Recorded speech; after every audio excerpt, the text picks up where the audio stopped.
నాతోటి విద్యార్థులందరికీ నా హృదయపూర్వక నమస్కారాలు.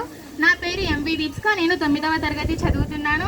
ముందుగా అందరికీ స్వాతంత్ర దినోత్సవ శుభాకాంక్షలు. ఈరోజు మనమందరం 80వ స్వాతంత్ర దినోత్సవాన్ని జరుపుకుంటున్నాము. 1947 ఆగస్టు 15న మన దేశం బ్రిటిష్ పాలన నుండి విముక్తి పొందిన ఈ రోజును పురస్కరించుకొని మనం ఈ స్వాతంత్ర దినోత్సవాన్ని జరుపుకుంటున్నాము. ఈ సందర్భంగా మన దేశం కోసం పోరాడిన మహానుభావులను స్మరించుకున్నాం. నేడు మనం 80వ స్వాతంత్ర దినోత్సవాన్ని జరుపుకుంటున్నాము.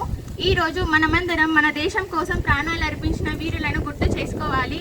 సుమారు 200 సంవత్సరాల బ్రిటిష్ పాలన నుండి విముక్తి పొందిన రోజును పురస్కరించుకొని ఈ రోజు మనకెంతో ముఖ్యమైనది. అనేక మంది స్వాతంత్ర సమర యోధులు పోరాట త్యాగాల ఫలితంగా మనం ఈ స్వాతంత్రాన్ని పొందాము. వారి త్యాగాలను ఎప్పటికీ మర్చిపోకూడదు. గాంధీజీ, అల్లూరి సీతారామరాజు, భగత్ సింగ్, సర్దార్ వల్లభాయ్ పటేల్ వంటి ఎందరో గొప్ప నాయకులు మన దేశానికి స్వాతంత్రం తీసుకురావడానికి ఎంతో మంది కృషి చేశారు. వారి త్యాగాలను ఎప్పటికీ మర్చిపోకూడదు. స్వాతంత్రం వచ్చినప్పటి నుంచి మనం ఎన్నో విజయాలు సాధించాము. ఆర్థికంగా, సాంకేతికంగా ఎంతో అభివృద్ధి చెందాము. కానీ ఇంకా ఎన్నో సవాళ్లు ఉన్నాయి.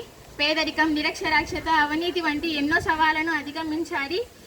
ప్రాథమిక అవసరాలు ప్రతి ఒక్కరికి అందించాలి. దేశాభివృద్ధి ప్రతి ఒక్కరు తమ వంతు కృషి